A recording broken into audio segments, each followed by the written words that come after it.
Yes hello everyone, good morning all of you and welcome to the global world academy.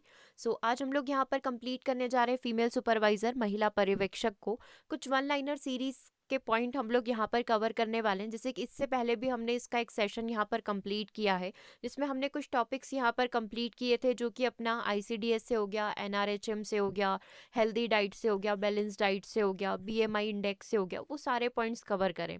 और यदि बात की जाए कि वन लाइनर सीरीज को करने का पर्पस क्या है, राइट, तो जैसे कि हम लोग बहुत सारे प्रीवियस ईयर पेपर के क्वेश्चंस लगाते हैं, बहुत सारे नोट्स थ्योरीज हम लोग यहाँ पर पढ़ते हैं, तो एक समराइज हम लोग यहाँ पर कर रहे हैं, कंप्लीट रिवीजन हम लोग यहाँ पर देख रहे हैं। हम लोगों ने यहाँ पर पोषण व स्वास्थ्य के लिए 1500 एमसीक्यूज का सीरीज भी बनाया है। इसी के साथ हम लोग आपको शॉर्ट समरीज भी प्रोवाइड कर रहे हैं, वन लाइनर सीरीज भी प्रोवाइड कर रहे हैं। तो जितने भी आप प्रीवियस ईयर पेपर के क्वेश्चंस कर रहे हैं, अलग अलग स्टेट वाइज भी कर रहे हैं, तो एक कंप्लीट समरी आपको यहाँ पर देखने को मिलेगी। ठीक है। और अगर यदि आप इस कोर्स को बाय करने का सोच रहे हैं तो ज़रूर से आप हमें व्हाट्सअप कर सकते हैं। व्हाट्सअप के थ्रू आप इस कोर्स को यहाँ पर बाय कर सकते हैं। उसके लिए आप हमें मैसेज कर सकते हैं 8770803840 पर। कोर्स में क्या क्या रहने वाला है इसका डेमो आपको मिल जाएगा ऐप पर। ठीक है। और यूट्यूब पर भी मिल जाएगा, वहाँ से आप चेक कर सकते हैं। कंप्लीट 1500 क्वेश्चंस इसमें प्रोवाइड किए जाते हैं विद डिटेल डिस्क्रिप्शंस। ठीक है। ये आप देख सकते हैं, कुछ इस तरीके से आपकी पूरी सीरीज यहाँ पर रहने वाली है। और लास्ट में आपके one liner series plus short summaries रहेगी। ओके।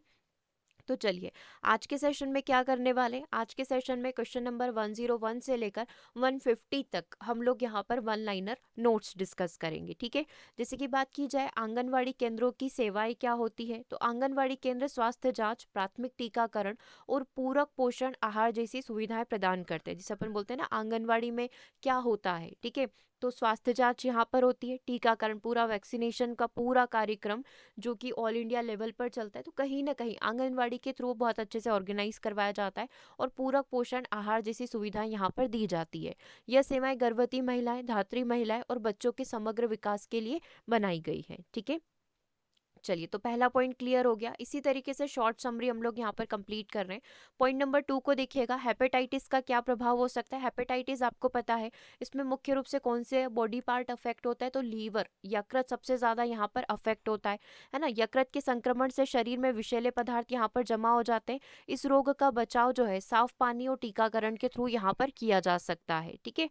अगला देखिएगा, प्रोटीन की अनुपस्थिति क्या करती है। अगर शरीर में प्रोटीन कम मात्रा में है ना, जैसे कि हमने पढ़ा भी था कि प्रोटीन एनर्जी माल न्यूट्रिशन होता है, प्रोटीन ऊर्जा कुपोषण के नाम से बीमारी होती है, जिसमें शरीर में प्रोटीन का जो इनटेक है वो न के बराबर हो जाता है।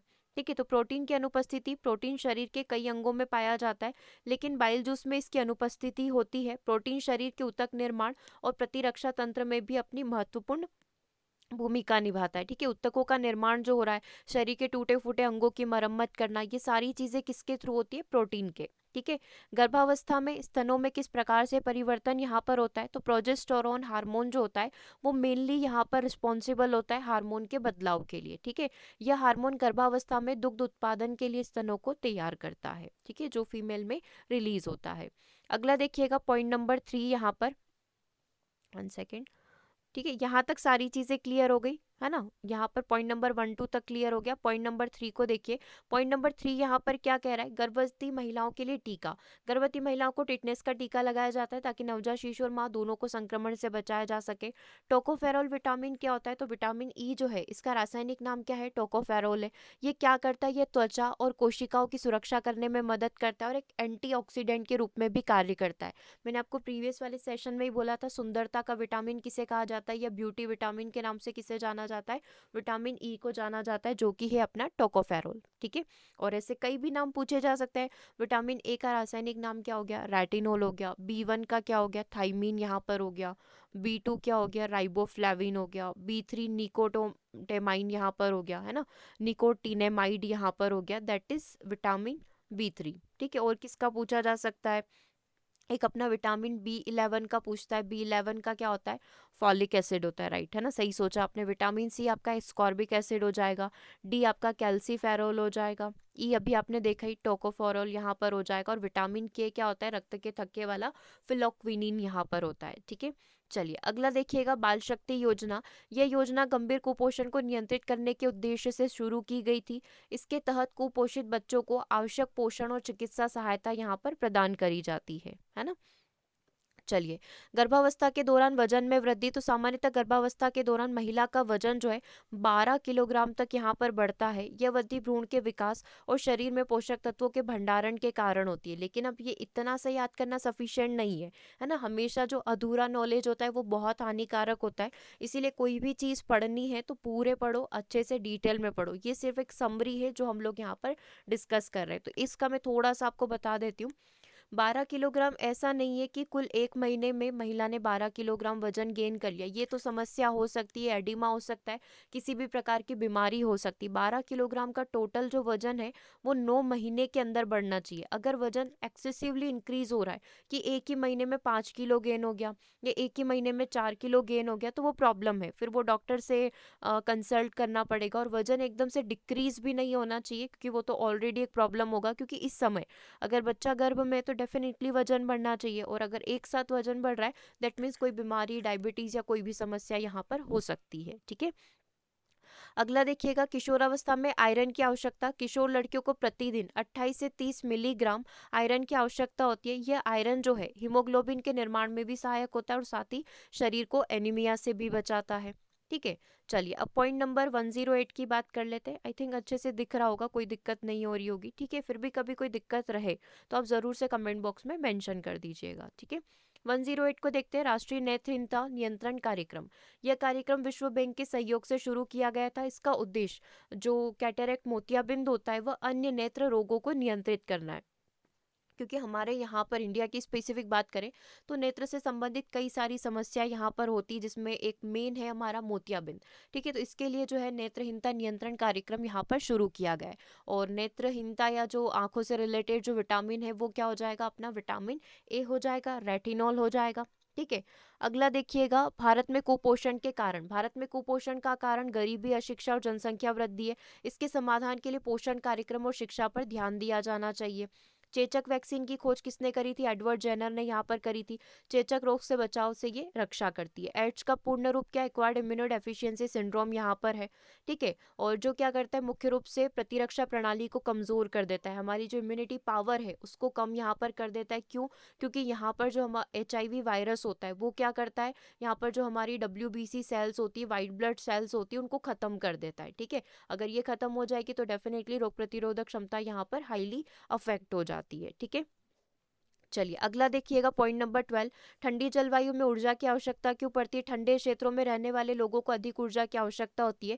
यह अतिरिक्त ऊर्जा शरीर को गर्म रखने और कार्य क्षमता बनाए रखने के लिए होती है। इसीलिए आप देखेंगे आपके यहाँ का भोजन और ठंडे इलाकों में रहने वाले जो लोग होते हैं, जैसे कश्मीर हो गया या पहाड़ी इलाकों में रहने वाले लोग, उनका भोजन आपसे काफ़ी डिफरेंट होगा, है ना। उनको अतिरिक्त ऊर्जा की आवश्यकता पड़ेगी तो उनका भोजन भी फिर उसी के अकॉर्डिंग होता है।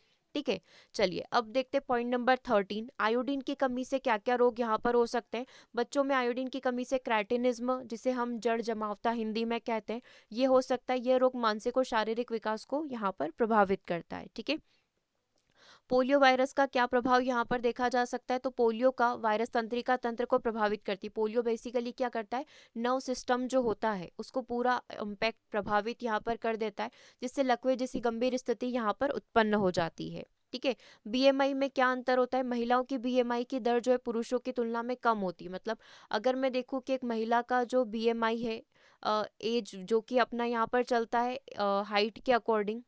ठीक है, हाइट यानी कि ऊंचाई और अपना जो हो जाएगा इसके अकॉर्डिंग। ठीक है, हाइट कितना है और उसके अकॉर्डिंग वेट कितना होना चाहिए। ठीक है, इसी के अकॉर्डिंग यहाँ पर चलता है। तो वही चीज़ बोली गई है कि महिलाओं का BMI पुरुषों के कंपैरिजन में थोड़ा सा कम यहाँ पर रहता है। क्यों, क्योंकि शारीरिक संरचना, बॉडी स्ट्रक्चर पुरुषों का स्ट्रांग होता है, महिलाओं का उनके कंपैरिजन में। ठीक है, और चयापचय दर जो मेटाबॉलिज्म रेट होता है उसके कारण यहाँ पर होता है। ठीक है, तो BMI में अंतर हो गया कि महिलाओं की BMI दर पुरुषों की तुलना में कम होती है। यह अंतर शारीरिक संरचना और चयापचय दर के कारण हो सकता है। अगला देखिएगा गर्भावस्था की पुष्टि। गर्भावस्था की पुष्टि के लिए मुख्य रूप से यूरिन की जांच यहाँ पर करी जाती है। यह जांच एचसीजी हार्मोन की उपस्थिति पर आधारित होती है। ठीक है, आपको बताइए वो जो प्रेगनेंसी टेस्ट यहाँ पर करे जाते हैं तो यूरिन के थ्रू ही यहाँ पर करते हैं और उससे एचसीजी हार्मोन के थ्रू हम लोग इस चीज़ का पता लगा सकते हैं। ठीक है, गर्भावस्था की अवधि यूजुअली 280 डेज या 9 महीने या 40 सप्ताह की यहाँ पर रहती है। इस अवधि में भ्रूण का संपूर्ण विकास हो जाता है। रोग प्रतिरोधक क्षमता की बात करें तो शरीर में रोगों से लड़ने की शक्ति को इम्यूनिटी यहाँ पर कहा जाता है। यह शक्ति संक्रमण और बीमारियों से बचाने में सहायता करती है। संतुलित आहार, व्यायाम और टीकाकरण के थ्रू हम लोग इसे स्ट्रॉन्ग कर सकते हैं, हम लोग इसे मजबूत कर सकते हैं। ठीक है, चलिए रोग प्रतिरोधक क्षमता हो गया, इम्यूनिटी की बात कर रहे हैं, है ना। कोविड के टाइम पे आपने बहुत सुना होगा कि इम्यूनिटी कमजोर हो गई है ना, ये वही सारी चीजें हैं। अगला देखिएगा खसरे का टीका। बच्चों को खसरे का जो टीका है 9 महीने की आयु में लग जाता है। बेसिकली हम लोग यहाँ पर एमएमआर की बात करें, एमएमआर टीका यहाँ पर लगता है जिसमें मीसल्स, मम्स और रूबेला आ जाता है। ये टीका शिशु के लिए आवश्यक है और इसे नियमित टीकाकरण कार्यक्रम के तहत यहाँ पर दिया जाता है। तो ये क्वेश्चन पूछा जाता है कि एमएमआर का टीका पहली बार कब लगाया जाता है, तो 9 महीने में पहली बार बच्चे को एमएमआर का टीका लगता है। नेत्रहीनता निवारण कार्यक्रम। भारत सरकार ने 1970 में राष्ट्रीय नेत्रहीनता को दूर करने के लिए इस कार्यक्रम को शुरू किया था। इसका उद्देश्य मोतियाबिंद और अन्य नेत्र रोगों का उपचार करना और उसकी रोकथाम करना है। ठीक है, शैशवावस्था की बात करें तो 0 से 2 वर्ष की आयु को शैशवावस्था कहा जाता है। यह जीवन का प्रारंभिक चरण होता है जिसमें बच्चे का शारीरिक और मानसिक विकास रैपिड ग्रो करता है, मतलब बहुत तेजी से यहाँ पर होता है। मध्याह्न भोजन योजना क्या होती है? भारत सरकार ने 1961 में इस योजना की शुरुआत करी थी। इसका उद्देश्य स्कूल जाने वाले बच्चों को पौष्टिक भोजन प्रदान करना और स्कूल छोड़ने की दर को कम करना है, इसीलिए मिड डे मील को यहाँ पर लाया गया था। ठीक है, गर्भवती महिलाओं के लिए ऊर्जा की आवश्यकता। तो आईसीएमआर के अनुसार गर्भावस्था के दौरान महिलाओं को अतिरिक्त प्रतिदिन 300 कैलोरी की यहाँ पर आवश्यकता पड़ती है। ये ऊर्जा भ्रूण के विकास और माता के स्वास्थ्य के लिए आवश्यक माना जाता है। फिर देखिएगा सूक्ष्म पोषक तत्व यहाँ पर कौन हो सकता है, तो आयरन एक महत्वपूर्ण सूक्ष्म पोषक तत्व है जो कि रक्त में हीमोग्लोबिन के निर्माण में सहायक होता है। और अगर आयरन की कमी होती है तो उसकी वजह से क्या हो सकता है, एनीमिया यहाँ पर हो सकता है। ठीक है, अगला देखिएगा एड्स के टीके की बात करें तो एड्स का अभी तक कोई टीका है नहीं, है ना, एड्स का कोई स्पेसिफिक टीका नहीं है। यह रोग मुख्य रूप से प्रतिरक्षा प्रणाली को कमजोर करता है और सावधानी से बचाव किया जा सकता है। अगर इस पर ध्यान दिया जाए, है ना, तो बचाव किया जा सकता है। ट्यूबरकुलिन और तपेदिक का, यानी कि ट्यूबरकुलिन और टीबी का क्या रिलेशन है? ठीक है, ट्यूबरकुलिन तपेदिक के इलाज में प्रभावकारी यहाँ पर होता है। ट्यूबरकुलिन बेसिकली एक मेडिसिन है, जिनको टीबी हो जाता है उनको ये मेडिसिन यहाँ पर दी जाती है। यह रोग क्या करता है, फेफड़ों को प्रभावित करता है और इसका बचाव जो है बीसीजी के टीके से किया जा सकता है। ठीक है, बीसीजी का टीका लगाकर टीबी से बचा जा सकता है। ओके, चलिए अगला देखते हैं पॉइंट नंबर 27 को। 27 क्या बोल रहा है? ये बोल रहा है 0 से 6 महीने के बच्चों का जो आहार है वो कैसा होना चाहिए, क्योंकि इस समय बच्चों को केवल माँ का दूध ही यहाँ पर दिया जाता है। शुरुआत में 4 से 5 दिन जो है कोलेस्ट्रॉम रहता है, फिर केवल माँ का दूध ही यहाँ पर बच्चों को दिया जाता है। फिर 6 महीने के बाद अर्धपूरक ठोस जो होता है, लिक्विड वाला जो भोजन है वो दिया जाता है। धीरे धीरे बॉयकॉस्ट जो हम लोगों ने कल भी पढ़ा था कि सॉलिड फूड यहाँ पर दिया जाता है। ठीक है, तो आप रेगुलर क्लासेस लेना है, आपको कोई भी क्लास मिस नहीं करनी, क्योंकि अब जो भी चीज़ें हम लोग पढ़ रहे हैं through the exam point of view से जो जो इंपॉर्टेंट चीज़ें सिर्फ वही डिस्कस कर रहे हैं। तो एक सिंगल क्लास भी आपको मिस नहीं करनी। ठीक है, सारी चीज़ें हमने समरी ही आपको प्रोवाइड करी है ताकि एक अच्छा सा और एक फास्ट रिविजन आपका हो पाए। ओके, चलिए टीबी की रोकथाम। टीबी की रोकथाम के लिए बीसीजी का टीका लगाया जाता है। यह रोगों के प्रसार को नियंत्रित करने में सहायक होता है। बालवाड़ी पोषण कार्यक्रम क्या होता है? इस कार्यक्रम की शुरुआत 1970 में समाज कल्याण विभाग के द्वारा की गई थी। इसका उद्देश्य बच्चों को पोषक आहार उपलब्ध करवाना और उनकी पोषण स्थिति में सुधार करना, ये है हमारा बालवाड़ी कार्यक्रम। ठीक है, इसके बाद देखिएगा पोलियो का चिकित्सा नाम क्या है? पोलियो को चिकित्सीय भाषा में पोलियो माइलेटिस के नाम से यहाँ पर जाना जाता है। ठीक है, ये आप देख सकते हैं। यह रोग तंत्रिका तंत्र को प्रभावित करता है और इसके बचाव के लिए पोलियो का वैक्सीन दिया जाता है। पहले ओरल ड्रॉप्स दी जाती है जन्म के ही समय 2 बूंद, फिर इसकी वैक्सीन लगती है। टाइफाइड का प्रभाव। टाइफाइड मुख्य रूप से आंतों को प्रभावित करता है। ये दूषित पानी और भोजन के सेवन से यहाँ पर फैलता है। अच्छा, इसमें मैंने जब आपको सारे वैक्सीनेशंस पढ़ाए थे उसमें मैंने आपको एक अमेरिका का केस भी बताया था कि वहां पर पोलियो की जो ये अपन यहाँ पर 2 बूंद दी जाती है ना, ड्रॉप 2 ड्रॉप, वो वहां पर नहीं देते हैं। वो डायरेक्टली किसके थ्रू देते हैं? इंजेक्शन के थ्रू देते हैं। क्योंकि मतलब वो ऐसा मानते हैं कि हर 2 लाख केस में से एक केस ऐसा होता है कि वो फिर भी बच्चा पोलियो ड्रॉप लेने के बाद भी जो है फिर भी पोलियो से ग्रसित हो जाता है, तो उस केस को भी रिमूव करने के लिए वो बोलते हैं कि इससे इन्फेक्शन का खतरा बढ़ सकता है, तो इस तरीके से उन्होंने वो ड्रॉप वाला सिस्टम बंद कर दिया है। अब वहाँ पर केवल वैक्सीन दी जाती है, बट इंडिया में अभी भी ड्रॉप यहाँ पर दी जाती है, पोलियो की बूंद यहाँ पर दी जाती है, ठीक है, ओरल वैक्सीनेशन जिसे हम लोग कहते हैं। 131 को देखिएगा, टाइफाइड का प्रभाव। टाइफाइड मुख्य रूप से आंतों को प्रभावित करता है, यह दूषित पानी और दूषित भोजन से फैल सकता है। बीसीजी की बात करें, बीसीजी का टीका तपेदिक से बचाव करता है। बच्चों को कब दिया जाता है? बचपन के समय दे दिया जाता है, शुरुआत में ही जन्म के समय दे दिया जाता है। शरीर का तापमान और चयापचय क्या होता है? शरीर का तापमान बढ़ने पर चयापचय की दर भी बढ़ जाती है और ये शरीर में ऊर्जा के उपयोग को काफी तेज कर देती है। 2.5 महीने में कौन सा टीकाकरण होता है? तो शुरुआत का जो 2.5 महीना होता है बच्चे का, उसमें बच्चों को टीपीटी का दूसरा टीका लगता है, क्योंकि एक तो पहले ही लग जाता है डिप्थीरिया पर्ट्यूसिस और वुफिंग कफ, जो अपना पर्ट्यूसिस और जो टिटनेस होता है उससे ये बचाव करता है, ठीक है। खसरा और आयु वर्ग का क्या संबंध है? खसरा रोग 6 महीने 3 साल के बच्चों को सबसे अधिक प्रभावित करता है। 6 महीने से लेकर 3 साल के बच्चे जो है सबसे ज्यादा खसरा से यहाँ पर अफेक्ट होते हैं, इसीलिए इसका वैक्सीनेशन यहाँ पर बनाया गया है। शुरू में 9वां जो महीना होता है उसमें बच्चे को खसरे का टीका लगाया जाता है, ठीक है।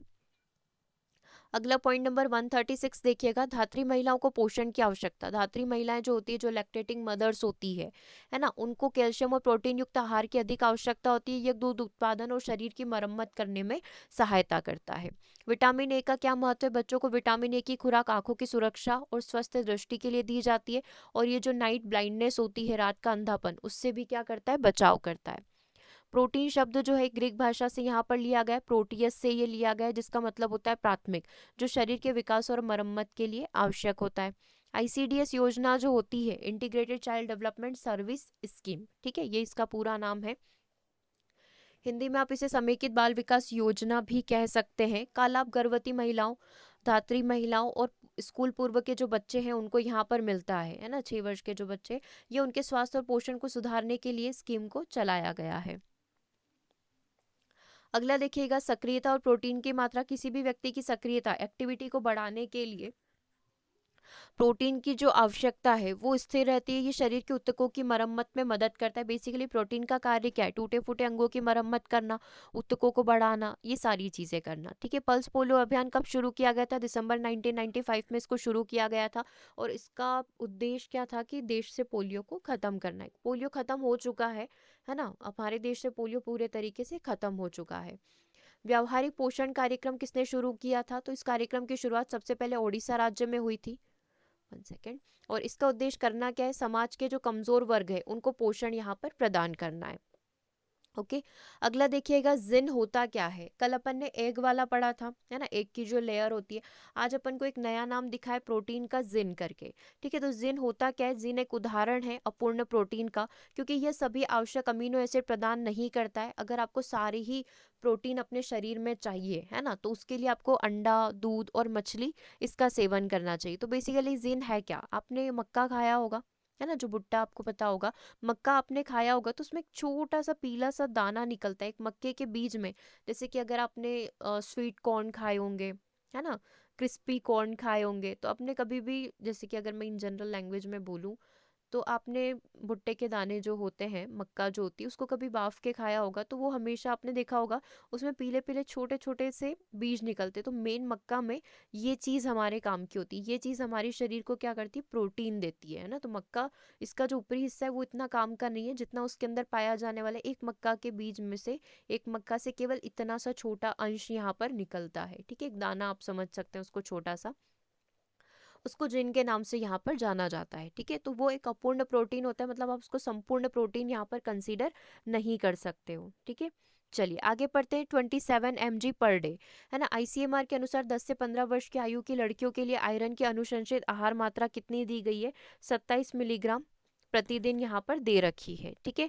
वैक्सीनेशन क्या है? वैक्सीनेशन विभिन्न प्रकार के एंटीजन प्रोटीन, कमजोर रोगजनक और जीवित कमजोर रोगजनक के रूप में हो सकती है, जो शरीर की प्रतिरक्षा प्रदान करने में मदद करती है। वैक्सीनेशन में आपको विभिन्न प्रकार के प्रोटीन शरीर में इंजेक्ट करवाए जाते हैं, जिससे हमारे शरीर की रोग प्रतिरोधक क्षमता यहाँ पर क्या हो सके? इंक्रीज हो सके, ठीक है। ये चीज़ क्लियर हो गई। फैट सोल्यूबल विटामिन क्या होते हैं, ए डी ई और के वसा में घुलनशील होते हैं, बी एंड सी जो है यहाँ पर जल में घुलनशील होता है, इसीलिए इसको हमको डेली इंटेक करना पड़ता है। एम्ब्रोई का मतलब क्या होता है, निषेचन से लेकर लगभग 2.5 से 3 महीने तक की जो अवस्था होती है उसको एम्ब्रोई के नाम से, भ्रूण के नाम से यहाँ पर जाना जाता है। जब भी फर्टिलाइजेशन होगा, फर्टिलाइजेशन के बाद की जो 3 महीने की अवस्था है उसको हम लोग एम्ब्रोई पीरियड के नाम से, भ्रूण अवस्था के नाम से यहाँ पर जानते हैं। ठीक है, निषेचन के बाद, फर्टिलाइजेशन होने के बाद अंडाणु और शुक्राणु एक भ्रूण के रूप में यहाँ पर कन्वर्ट हो जाएंगे। निषेचन के बाद युग्मनज नामक कोशिका बनती है जिसमें माता और पिता दोनों का डीएनए पाया जाता है। युग्मनज 3 दिनों के अंदर कोई कोशिकाओं में यहाँ पर विभाजित होता है जिसे ब्लास्टोलिस की प्रोसेस बोलते हैं। युग्मनज करीब 5 से 6 दिनों के अंदर फेलोपियन ट्यूब के जरिए कहाँ तक पहुंच जाता है, गर्भाशय ग्रीवा तक ये पहुंच जाता है। गर्भाशय में पहुंचने के बाद युग्मनज को क्या कहा जाता है, ब्लास्टोसिस्ट की प्रोसेस के नाम से यहाँ पर जाना जाता है। ठीक है, जब वो गर्भाशय के अंदर पहुंच जाएगा तब उसको क्या कहा जाएगा, इससे पहले हम लोग इसको युग्मनज ही बोलेंगे, फिर इसको क्या बोलेंगे अपन, ब्लास्टोसिस की प्रोसेस बोलेंगे। ठीक है, ब्लास्टोसिस गर्भाशय की दीवारों से जुड़ जाता है, यानी कि उस पर प्रत्यारोपित हो जाएगा, स्थापित हो जाएगा। करीब 10 से 12 दिनों के बाद युग्मनज भ्रूण बन जाता है। ठीक है, वही युग्मनज किस में कन्वर्ट हो जाएगा, हमारा भ्रूण में कन्वर्ट हो जाएगा। ठीक है, क्लियर है, कोई डाउट नहीं है, क्योंकि इसमें यही नाम पूछे जाते हैं कि 3 महीने बाद उसको क्या कहा जाएगा, इसी टाइप के क्वेश्चन बनते हैं। 3 महीने की गर्भावस्था के बाद भ्रूण को फेटस के नाम से यहाँ पर जाना जाएगा। तो शुरुआत के 3 महीने में हम लोग उसको एम्ब्रॉय बोलेंगे, 3 महीने बाद हम लोग उसको क्या बोलेंगे, फेटस नाम देंगे। ठीक है, और ये पूरी प्रोसेस इस तरीके से यहाँ पर 10 से 12 दिन की कंप्लीट होती है। ओके, क्लियर, आई थिंक कोई डाउट नहीं होगा इस चीज़ में। फिर भी कहीं भी कोई भी डाउट किसी भी वर्ड में लगता है, कमेंट बॉक्स में ज़रूर से मेंशन करें आप।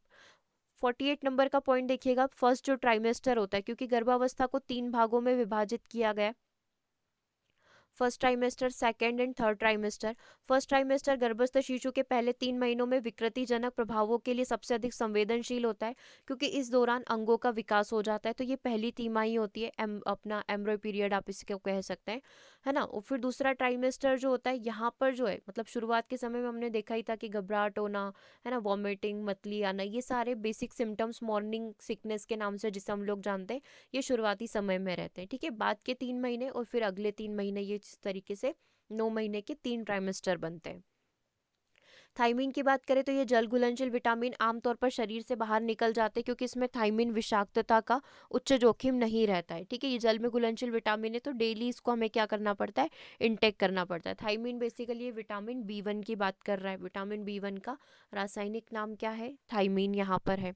ठीक है, प्लेजेंटा क्या होती है, गर्भस्थ शिशु को जो पोषण, जो नली होती है ना, उसको प्लेजेंटा कहते हैं। तो गर्भस्थ शिशु को जो पोषण है प्लेजेंटा के माध्यम से मिलता है, जो माँ और बच्चों के बीच में पोषक तत्वों का क्या करता है, आदान प्रदान करता है। ठीक है, तो ये इस तरीके से हमने 50 क्वेश्चंस यहाँ पर कंप्लीट कर लिए वन लाइनर के फॉर्म में। इसके आगे के पॉइंट्स को हम लोग नेक्स्ट क्लास के अंदर कंप्लीट करेंगे। ठीक है, इसमें वही सारी चीज़ें हैं जो आपके प्रीवियस ईयर पेपर में रिपीटेडली पूछी जाती है, जिनको हम लोग यहाँ पर वन लाइनर के फॉर्म में रिवाइज कर रहे हैं। ठीक है, सेशन कैसा लगा कमेंट करके ज़रूर से बताइएगा, और व्हाट्सएप ग्रुप से जुड़ जाइएगा ताकि एग्जाम रिलेटेड जो भी अपडेट होती है वो आप सभी को शेयर की जा सके। ठीक है, इस नंबर से आप व्हाट्सएप से जुड़ सकते हैं। ओके, सो मिलते हैं हम लोग अपने नेक्स्ट सेशन में। Thanks for watching.